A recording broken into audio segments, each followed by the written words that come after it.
It was the cedar box that stopped him.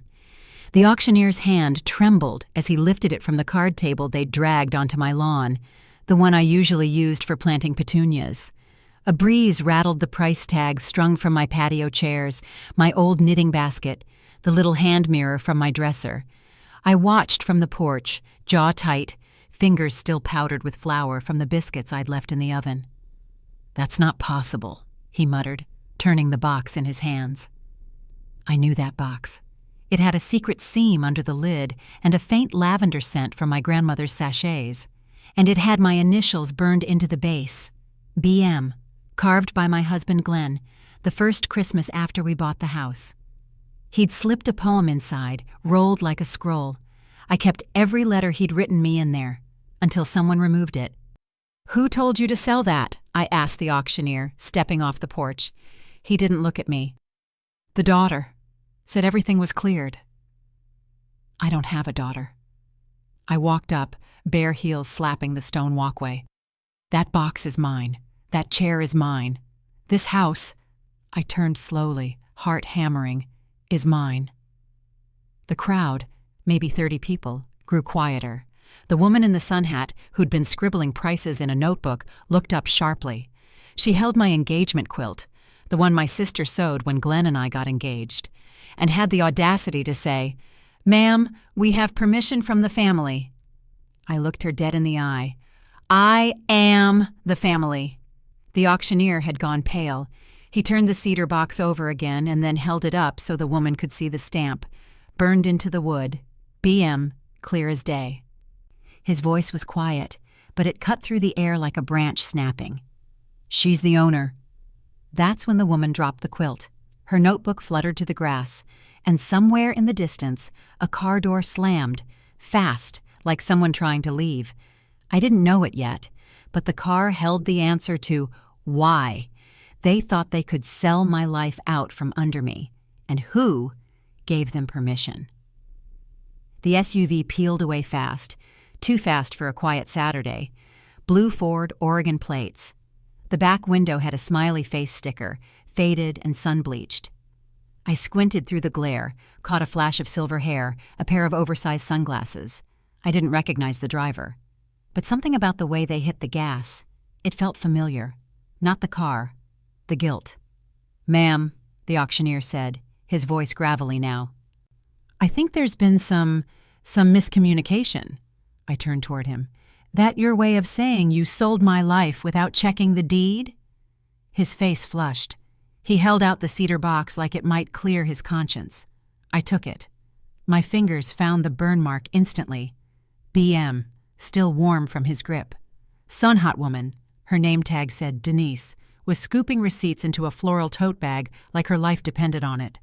She didn't look at me, just muttered, "I was hired, I followed instructions, you need to speak to the family." I laughed once, sharp and humorless. "Maybe you'd like to introduce me to them." From across the street, Martha Penner stood with her arms folded. She's lived 2 doors down since '89 and knows everyone's business. She stepped forward and whispered low, "That's the same company that cleared out Helen Marsh's place, before she was even gone." My heart dropped. Helen had been taken to a memory care facility 3 months ago, sudden, suspicious. Her house was emptied before she even unpacked her robe, and now I was looking at the same setup, the same branded canopy tent, the same yellow sale tags. My legs carried me inside before my mind caught up. The house was ransacked, but surgical. Cabinets opened, drawers rifled, photo albums missing. But one thing remained, placed oddly at attention on the fireplace mantel, a brass skeleton key. It wasn't mine, and it didn't belong to this house. The key didn't match anything in the kitchen. Not the old back door lock, not the shed padlock, not even the little tin safe Glenn used to keep car titles in. So I went upstairs. The house creaked in that familiar way. Old floorboards stretching like they remembered me. Bedroom first, closet open, drawers half dumped. My jewelry box had been tipped out but not taken. Funny. The things they left said more than what they took. Guest room next. The cedar chest sat beneath the window, sun slanting over its lid like a spotlight. It was exactly where Glenn and I had placed it 41 years ago, the week after his brother's funeral. We'd sealed it with a private promise. It stays closed unless one of us goes. I had never opened it. Not when Glenn died. Not when I moved the bed out of this room. Not even when the hospital sent home his effects in a clear plastic bag. I knelt, key in hand, breath shallow. The brass felt cold, like it had waited for this moment. Click. The lid creaked open, stiff on its hinges. I expected family photos, maybe a flag, maybe the watch Glenn's grandfather gave him. But what I saw made my stomach twist. A thick envelope with Glenn's handwriting. My name wasn't on it. It read, "For Andrew. If she ever finds this, I'm sorry." Andrew? I don't know any Andrew. The paper was yellowed, sealed with wax. Wax Glenn only used once a year when he wrote letters for Christmas. I hesitated. My hands shook. I peeled the wax away. Inside were 3 sheets. The top one wasn't a letter. It was a contract. Signed, dated 6 months before Glenn died, and countersigned by someone who shared my last name, but not my first. The paper felt heavier than it should have. Legal weight, emotional weight. The signature at the bottom, Beatrice Martin, looked familiar. Too familiar. It was mine, but off. The tail of the B curled too tight. The T didn't cross with my usual firmness. It was like someone had traced my name from memory. Forged. My name had been used to transfer the house. My house. I sat on the edge of the guest bed, the envelope slipping into my lap. I couldn't breathe right. My eyes kept returning to that word, non-contestation. Legalese for shut up and don't fight back. Underneath the contract was a second note, handwritten. Glenn's handwriting, no doubt. To Andrew, if she finds this, it's over. Deny everything. Say she's confused. The key will buy time, but don't let her near the barn. The barn? I blinked hard, trying to orient myself in memory. We had a barn once, years ago, before the remodel, before the back acres were sold off to that developer, the one with the shiny boots and cheap smile. The barn had been red-painted and sagging, and Glenn swore it was useless, said we'd tear it down, but we never did. We sold the land. Glenn handled the paperwork. And now, 10 years later, I'm holding a key that opens nothing I recognize and a warning not to go near a building that doesn't exist anymore. Or does it? I stood up slowly, heart racing. My knees popped, not from age, but from tension wound so tight it had nowhere to go. The wind outside had picked up. I stepped to the window. Across the yard, past the hedge and the compost bins, lay the tree line where the old gravel path used to run. And in that moment, I saw it. A sliver of red, just beyond the pines. Something they told me was torn down. The gravel crunched underfoot like dry cereal. The path was mostly gone now, smothered in blackberry vines and stubborn tufts of grass. But my legs remembered, the way you remember lullabies, or where the sugar lives. I didn't think. I just walked past the compost bins, through the break in the hedge, until the tree line parted. And there it was. The barn. Older. Sadder. Its sides bowed in places, the once red paint peeled into brittle curls. A gash in the roof let sunlight pour into the shadows inside, but the door, heavy oak, reinforced with steel bands, was new, very new. Someone had bolted it shut with a fresh padlock. Black, unweathered. This wasn't abandoned. Someone was guarding it. My hand trembled as I reached into my apron and pulled out the brass key. The padlock was too thick, keyhole too wide, no match. But then I saw it, just to the right of the doorframe. Half hidden behind a broken wind chime, a metal utility box, 6 inches tall, painted barn red to match. It had a tiny keyhole. The brass key slid in like it was made for it. Click. The door popped open, revealing only one thing inside. A black flip phone. Old. Burner style. Taped to the back was a slip of paper with a single name. Andrew. My breath caught. Glenn's letter. The contract. The warning. I pressed the power button. The screen flickered to life. No contacts, no call logs, just one new text message waiting. I tapped it open. It was a photo of me, taken from across the street, from this morning, standing barefoot on my porch, holding the cedar box. I stared at the screen, pulse roaring in my ears. That was my porch, my front door, me in my flour-dusted apron, cradling the cedar box like a newborn. But it wasn't the photo that scared me. It was the angle. It wasn't taken with a phone held at a stranger's hip. This was composed, centered, watched. I scanned the background, porch rail, mailbox, my reflection in the front window, and then I saw it. Over my shoulder, just barely visible in the window glass, parked across the street, was the Navy SUV. The same one that peeled off when the auctioneer found the stamp. Only this time, the driver's window was down. Zooming in didn't help much. The image pixelated quickly, but the silhouette was enough. A soft jawline, crooked nose, faint gray stubble on the cheek. I had seen that face before, not at a reunion, not at church, at a hospital. 3 years ago. Glenn and I had visited his cousin Thomas just weeks before he passed. Liver failure. He was 71 and still trying to charm the nurses. He and Glenn had a way of talking without finishing their sentences, the kind of shorthand only men raised in secrets seemed to master. When we left that night, Thomas had gripped Glenn's arm and said something I didn't catch. Glenn didn't tell me. Only now, I remembered what Thomas said to me as I bent to hug him goodbye. "Take care of him, B. He's not as retired as he pretends to be." At the time, I thought it was just old man talk. Code for stubbornness, for pride. Now I wasn't so sure. I powered off the burner phone, placed it on the table next to the forged contract, and pressed my hand flat against the cedar box. Then the landline rang. Nobody calls the landline. And when I picked it up, a voice I hadn't heard in years whispered my name like a warning. "B, you were never supposed to open that box. B, listen to me. They're watching your house. You need to leave, now." "Eleanor?" I choked out. "Eleanor, what is—" Click. She was gone. The landline buzzed with that empty tone that makes your blood run cold. I set the receiver down slowly, then stared at it, willing it to ring again. It didn't. I moved fast after that. Years of retirement had slowed my body but sharpened my instincts.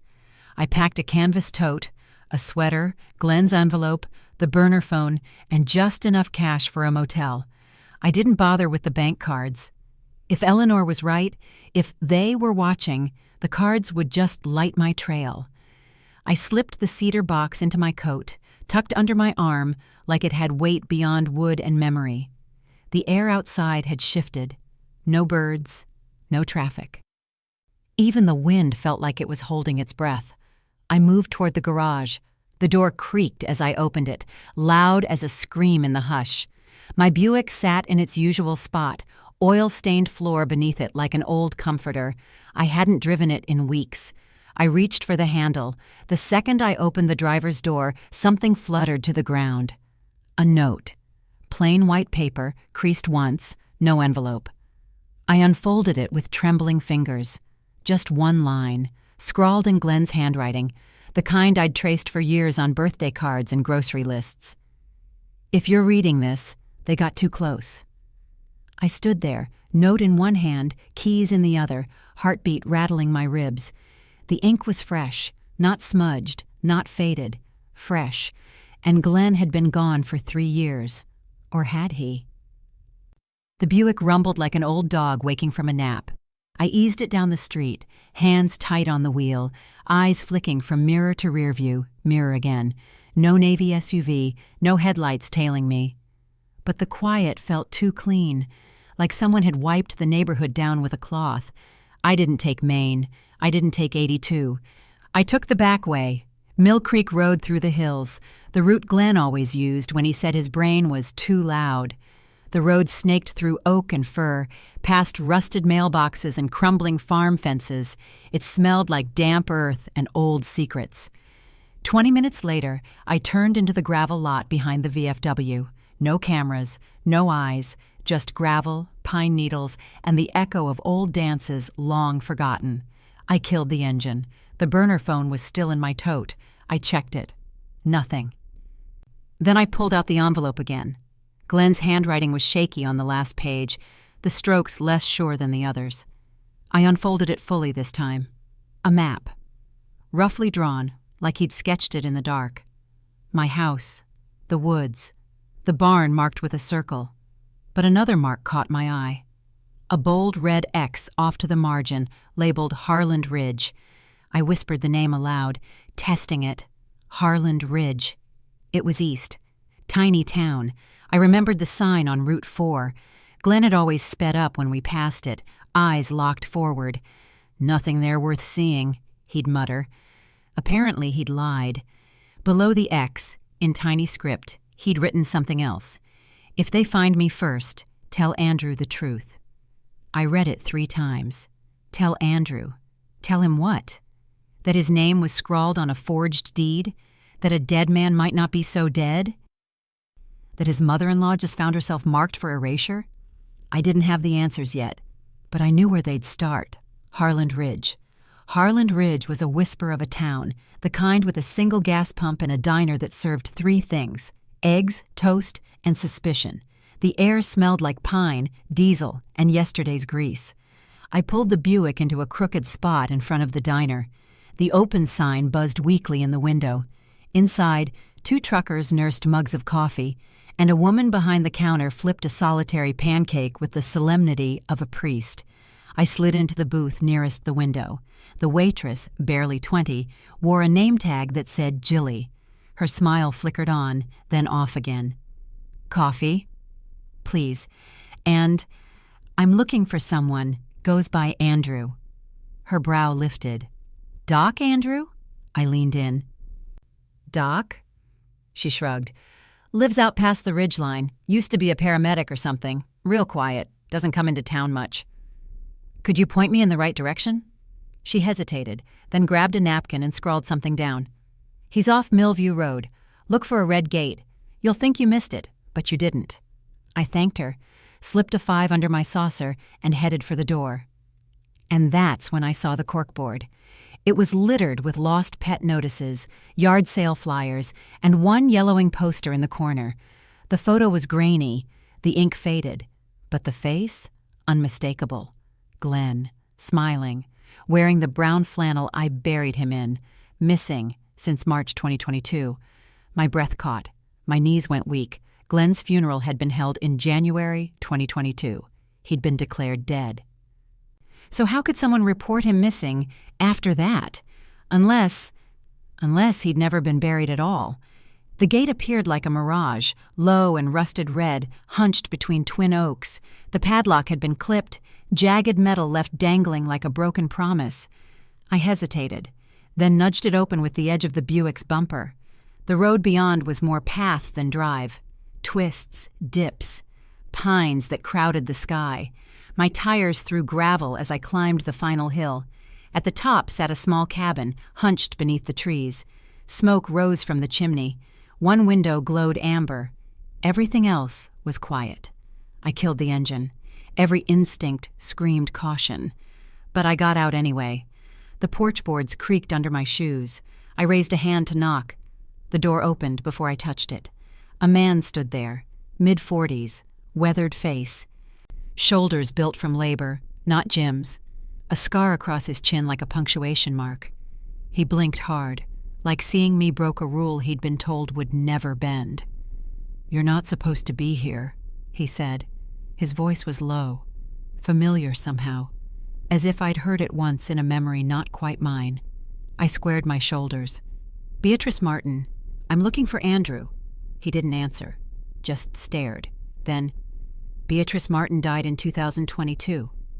I swallowed. So did Glenn. His face twisted, pain flickering like a match head. Then they lied to both of us. The trees shifted behind me. A crow cawed somewhere far off. He stepped aside. "Come in," he said. "We don't have much time." The door shut behind me with a sound that felt final. Inside, the cabin was warm but tense, cedar walls, a cast-iron stove in the corner. and shelves crowded with maps, notebooks, and yellowing documents. The windows were covered with blackout curtains, pinned at the edges. "Sit," Andrew said. His voice had softened, but the urgency hadn't left his eyes. I sat.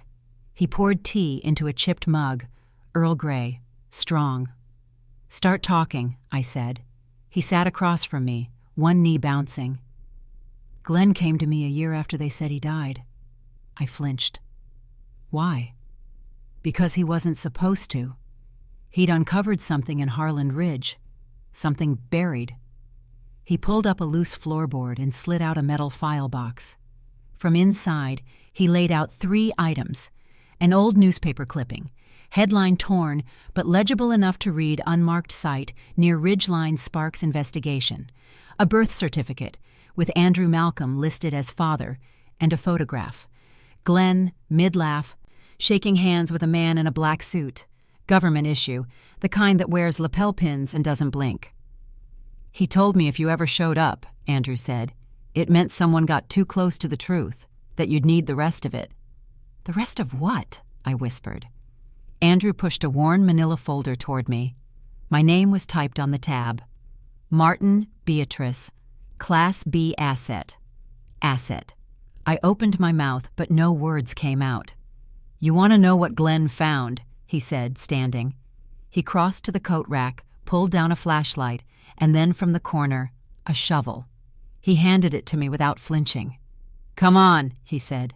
"It's time you saw it for yourself." We didn't speak as we walked. The woods swallowed the sound of our footsteps. Trees closed in, thick with shadow. A single crow followed us. Hopping from branch to branch as if it had questions too, Andrew moved with purpose. I stumbled behind, clutching the shovel like a lifeline. After 20 minutes, he stopped. We stood in a clearing no bigger than a living room. At the center, a low stone cross, barely visible beneath moss and thyme. "Here," he said. I looked around. "What is this?" "Glenn made me swear," he replied, "never to come back here alone. Never dig it up unless you were standing here." My stomach turned. "Dig up what?" He didn't answer, just nodded at the earth. I knelt, pressed the shovel in. The soil gave too easily. Fresh. 5 scoops in, the blade hit something hard. I dropped to my knees, scraping away dirt with my hands. It was a bundle, wrapped in canvas, sealed with duct tape. I tore it open. Inside, folders, plastic wrapped and stamped with a seal I hadn't seen in decades. Department of Defense. One folder held black and white photos, Glenn, young, in uniform. Another, a satellite map, circled areas near Harland Ridge. The top file was labeled Project Candlewick. Andrew knelt beside me. He said you'd know what that meant. My mouth was dry. I don't. But even as I said it, something tickled the edge of memory. One night, near the end, Glenn had muttered in his sleep. He'd said a name, not mine, not Andrew's, a name I hadn't thought about in years. But now it came back sharp and cold. Ruth. The folder shook in my hands. Ruth Alton, lead analyst, Program Candlewick. Her face looked clinical. Pale skin, tightly pinned hair, the kind of mouth that didn't soften even in photographs. Her ID badge was clipped crookedly to a blazer. Black ink smudged her clearance level, but it was high. "I don't know her," I murmured. Andrew didn't blink. "I do." He reached into the tarp bundle again, pulled out a slim envelope I hadn't noticed. Yellowed edges. Labeled simply A12. Passive file, Martin B. Inside was a single photo, black and white, grainy. I stared at it for a long time before I understood what I was seeing. It was me, maybe 22, standing near a chain-link fence with barbed wire strung tight across the top, my posture stiff, eyes squinting toward whoever held the camera, and behind me, half obscured by a truck, was Ruth, same mouth, same stare. "You were part of it," Andrew said gently. "You just don't remember." "I was never in the military." "No, but Glenn was. And Candlewick didn't need you to enlist. They just needed you to be near. My pulse thudded in my ears. You think I was some subject? Andrew's jaw clenched. Not a subject, a witness. Or maybe the control. I shook my head. I'd remember. Wouldn't I? The memory was slippery, like a dream caught in rain. Why now? I asked. Why resurface now? Andrew didn't answer. He pulled a scrap of paper from his pocket, a message scrawled in Glenn's hand. If she says Ruth's name, everything resets. He looked up at me, eyes steady. You just did. It didn't feel like déjà vu. It felt like my bones remembered something before my brain could catch up. The woods were still, too still. Even the wind seemed to freeze when I said her name. Ruth, a name I had no right to know, and yet it felt like it had lived behind my teeth for years. Andrew exhaled slowly. You remembered. Not everything, I said, voice hoarse. Just flashes. I closed my eyes. A metal room, buzzing lights. My own name said in the wrong tone, like it didn't belong to me. The taste of copper. A man whispering from behind glass. Control is in play. I opened my eyes, breathing hard. Andrew placed a hand on my shoulder. You weren't supposed to wake it up. Glenn said if Candlewick ever stirred again, they'd come back for you. I looked at the cedar box in my lap. My initials burned deep. Glenn had sealed so much inside it. Memories, maps, truths I'd been trained to forget. They did something to us, I said. Andrew nodded. And if they're watching again, it means the experiment isn't over. You're not just a witness. B. What am I then? He hesitated. The linchpin. He reached into the bundle and unfolded Glenn's map again. There was one mark left, farther than Harland Ridge, tucked near the base of Black Hollow Bluff. No name, just a symbol, a circle with a line through it. Glenn had written beside it in faint pencil, If she remembers Ruth, take her here. Andrew looked at me. If we go there, there's no coming back. I didn't flinch. Then we go. The forest grew stranger the higher we climbed. Mist rolled in like it had been waiting for us. The headlights threw long shadows through the trees, each one twitching like it might step forward. Andrew didn't speak. Neither did I. The road turned to gravel, then to nothing but packed earth and stone. We parked at a ridge, the engine ticking in the cold. This is it, Andrew said. Ahead, a bluff shrouded in fog, the trees thinning like they'd learned to keep their distance. We walked. My boots slipped on wet moss. Somewhere, an owl cried. Then I saw it. A wall of rock, with a door cut straight into it. Not wood, not rusted. Metal. Seamless. Flat as slate, with no handle. Just a biometric panel.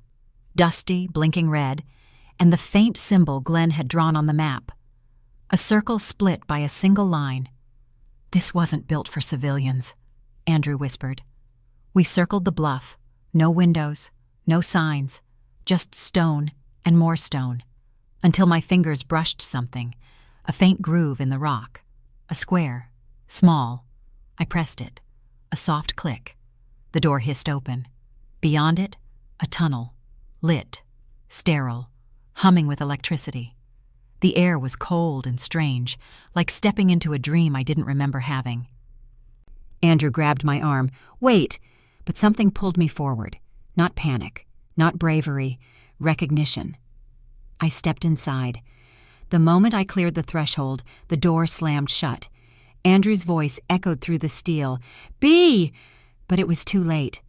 The corridor lit up ahead of me, and from deep inside, a voice, familiar and wrong, spoke just one word. Welcome back. The tunnel curved like a ribcage, pulsing with low, rhythmic light. I moved forward, slow and steady, the cedar box still clutched in my arms. Each step felt like it pressed into forgotten ground, familiar in a way that made my skin crawl, and then I heard him. "Bee!" Not a whisper, a voice, Glenn's voice. I stopped cold. He was dead, buried, grieved, and yet the voice came again, stronger this time. This way. I followed it. The corridor opened into a chamber. Round, sterile, humming with low electricity. Blue panels cast an artificial glow across the floor, and in the middle, seated like he'd been waiting all this time, was Glenn. Alive, older, yes, hollow-eyed, his beard gone gray and patchy. But it was him. My knees gave. I stumbled. He caught me. His hands, warm, real. Glenn? My voice cracked. He nodded, guilt heavy in his eyes. They said you'd come, when the program rebooted. I touched his cheek, needing proof. My fingers trembled. He didn't vanish. Why? I asked. Why fake your death? He looked down. Because I remembered you. His words landed like a blow. They told me to forget, he said. They scrubbed us both.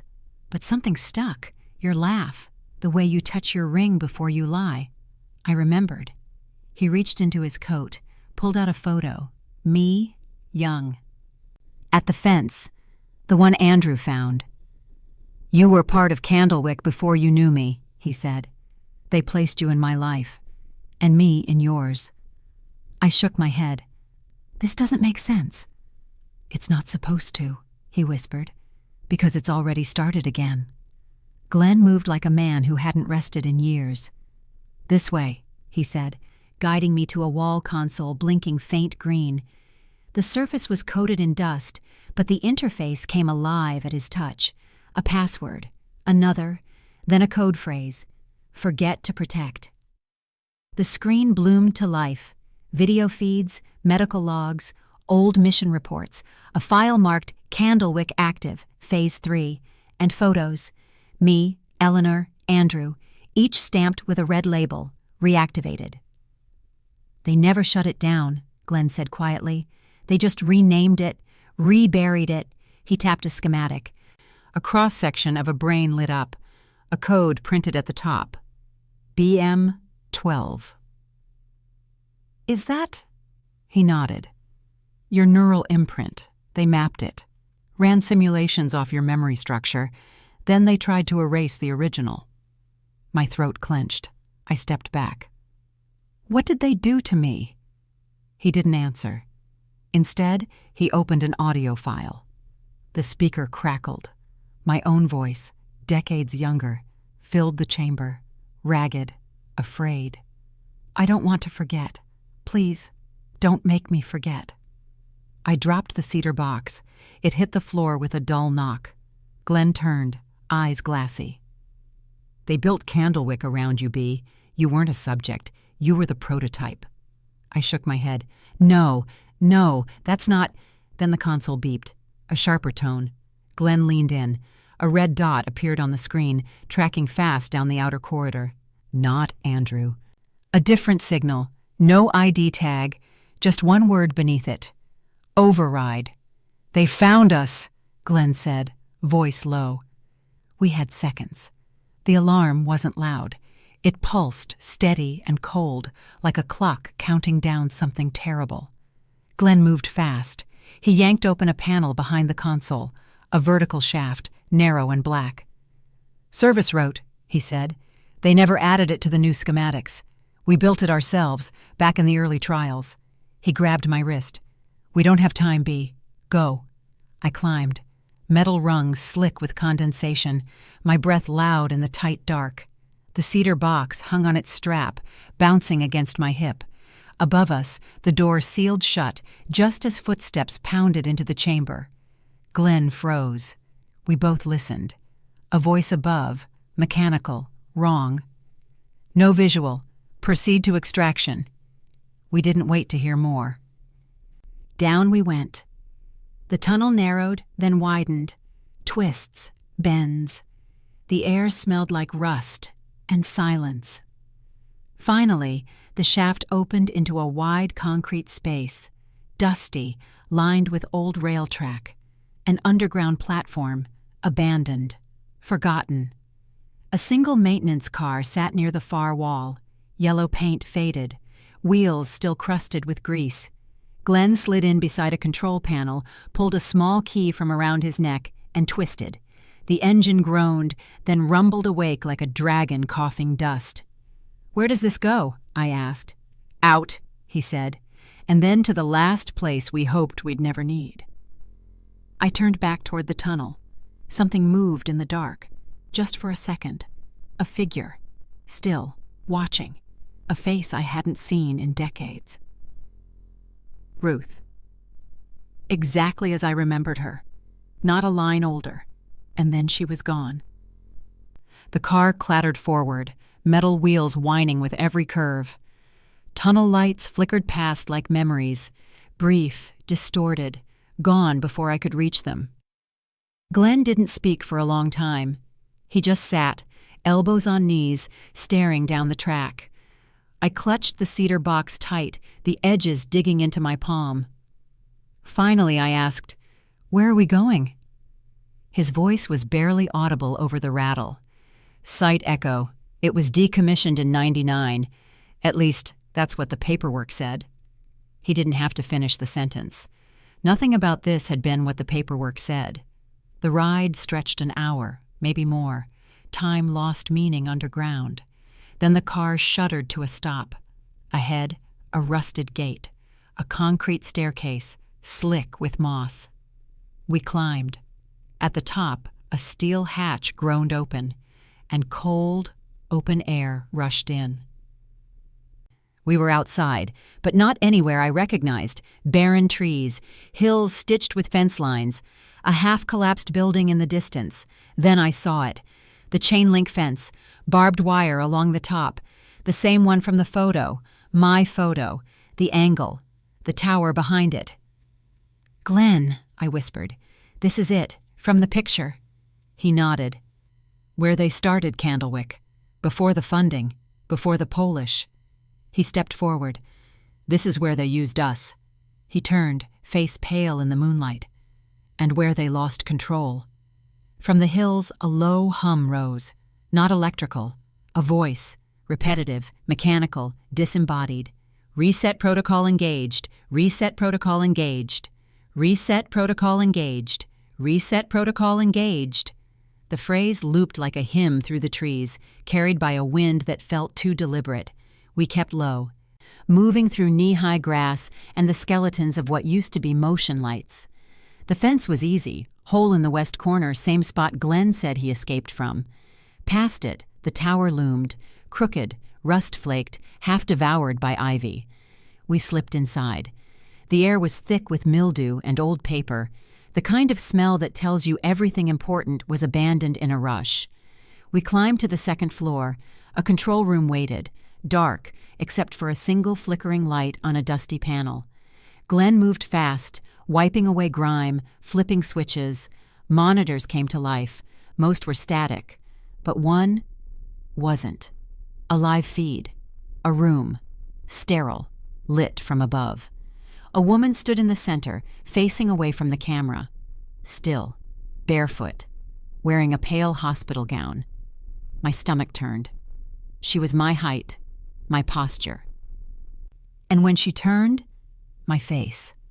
But younger, unlined, untouched by time. I stumbled back. "They kept a copy," Glenn whispered. "A neural imprint. Yours was the first stable one. They must have transferred it." "That's not me," I said. But the woman on screen turned her head. Slowly, her lips moved. Glenn leaned in. "What did she say?" I looked at him, blood pounding in my ears. "She said my name." She said it again. "Beatrice." Clearer this time, like she knew I was listening. My reflection on that screen didn't twitch or blink, just stood, eyes forward, lips parting like a machine learning how to speak. Glenn tapped the console, fast. "I'm tracing the feed source." The coordinates blinked. Encrypted. Buried behind layers of reroutes. "They've tethered her to the resets," he muttered. "They're using your neural imprint to anchor memory baselines." I blinked. "You mean they're erasing people's memories?" Again? He nodded. Each reset creates a controlled loop, but it needs an origin point, a constant. He looked at me. You're the constant. My stomach twisted. He flipped to another screen. It showed Eleanor, strapped to a gurney, eyes shut, IV taped to her wrist. She tried to warn you, he said quietly. They got to her first. She's in holding. I turned to the cedar box, fingers trembling. Beneath the notes, beneath Glenn's handwriting and our old life, something metallic glinted. I pulled it out. A key, but not one for a door, sleek, chrome-like, curved at the tip, like it was designed for a slot. Glenn, I whispered, what is this? He took a step back. The manual override, he said. Old tech. Pre-digital. If you insert that into the root server, it triggers a full wipe. No more resets. No more candle wick. I swallowed. Where's the root server? He pointed to the map on the wall. A level marked Core Access, Sublevel 10, Underground, 10 stories. Then, boots, marching, sharp, getting closer. Glenn turned, jaw tight. They're here. We didn't speak, just ran. Down the stairwell, each footfall echoing like a countdown. The air grew colder the lower we dropped. Concrete walls, broken lights, shadows that twisted with our movements. Behind us, boots. More than one pair. Close. We hit a steel door at the bottom, no handle, just a keypad blinking red. Glenn slammed his palm against the frame. This should have worked. He typed in a code. Denied, again, denied, a third time. Nothing. Then he reared back and kicked the panel. Sparks flew, the keypad buzzed, and the lock disengaged. The door creaked open. We slipped inside. This tunnel wasn't like the others. Clean lines, active lighting, fresh wiring along the ceiling. Not forgotten, very much alive. This was built after the program went dark, Glenn muttered. They kept it hidden. We ran. Past signs with warnings. Core temp stability required. And small cameras tracking movement. Then, another door. Thicker, rounded like a vault. A single port on the side. I pulled the key from my pocket. It slid in. For a heartbeat, the light stayed red. Then it blinked. Green. Glenn exhaled. One shot. What's inside? He looked at me. The server, the source code, everything they stored, the resets, the copies, the simulations. I nodded once. Then we end it. He pushed the door open. A wave of warmth hit us. The hum inside was almost human, like breath caught in a wire. At the center of the room, a tall server tower, lights pulsing, and in front of it, someone was already there, standing, waiting. She didn't flinch when we stepped in. Ruth. Same hair, same eyes, same tight-lipped expression from the photo. Time hadn't touched her. She looked like a statue they'd never dusted off. You made it further than I expected, she said. Glenn moved in front of me, one arm raised. It's done. Shut it down. She barely looked at him. Still so reactive, Glenn. Always emotional. That's why you were replaced. He bristled. You used us. She smiled faintly. We studied you. There's a difference. I stepped forward, fingers grazing the override key still lodged in the port. You built all this around me, I said. Why? Because your neural patterns survived decay, Ruth replied. You didn't forget grief, or guilt, or love, the things we couldn't code. Your brain held on to pain longer than anyone we tested. She tapped the server beside her. You weren't the control, Beatrice. You were the chaos. Something snapped in me. I lunged, but Ruth was faster. She slapped a panel on the console, locks engaged. Steel shutters slammed across the system core. Glenn tackled her. They hit the ground hard, Ruth's head cracking against the floor. She screamed. The console sparked. I pulled the override key free, ready to jam it back in, ready to end this. Then the lights turned red. Ruth's voice cut through the hum. If you activate it now, she dies! I froze. Who? I asked. She looked straight at me. pain wrinkling her face. "The other you," she gasped. "She's not a copy. She's alive, conscious, and wired into the system." "She's not a copy," Ruth repeated, her breath ragged. "She's you." My chest tightened. The woman in the gown, the one I saw on the feed. Still, silent, eyes too old for her face. She wasn't a simulation. She was awake. "She's wired into the core system," Ruth hissed. "Her brain's the backup node. Every loop, every reset, stored in her hippocampus." Glenn still held her down, but his grip faltered. I stared at the override key. If I shut it down... "She dies," Ruth said. "Flatline, heart, brain, everything we locked into her, gone in under 10 seconds. I backed up, pulse pounding in my ears. "Why?" I asked. "Why trap her?" "She remembers," Ruth coughed. "All of it. Every version, every fail state. She is the archive. Without her, we lose everything." Glenn's voice was low, cold. "You had a choice." Ruth's laugh cracked through the hum. "There was never a choice. You think they'd let the project end?" I looked at the key. My hand trembled. I could end it. End everything. Or kill her. Me. Then Glenn spoke. "What if we unplug her manually?" he asked. "Cut her out before the system goes down." I looked at him. "Can we do that?" "She's just below this level," he said, nodding to a schematic on the wall. "If we move now—" I didn't wait. We ran. The halls twisted tighter the farther we went. Fluorescent lights flickered overhead, casting broken shadows as we ran. We hit the lower corridor. Biocore unit, stamped into the wall in black peeling paint. Glenn jammed a rusted crowbar into the panel beside the door. Grunting as metal groaned and popped. The door gave. We slipped inside. And there she was, the other me. Strapped to a medical recliner, body slightly tilted, wires laced into her temples and spine. Electrodes danced across her scalp, blinking in a silent rhythm. She didn't look dead. She looked asleep. Chest rising slow, mouth slightly parted.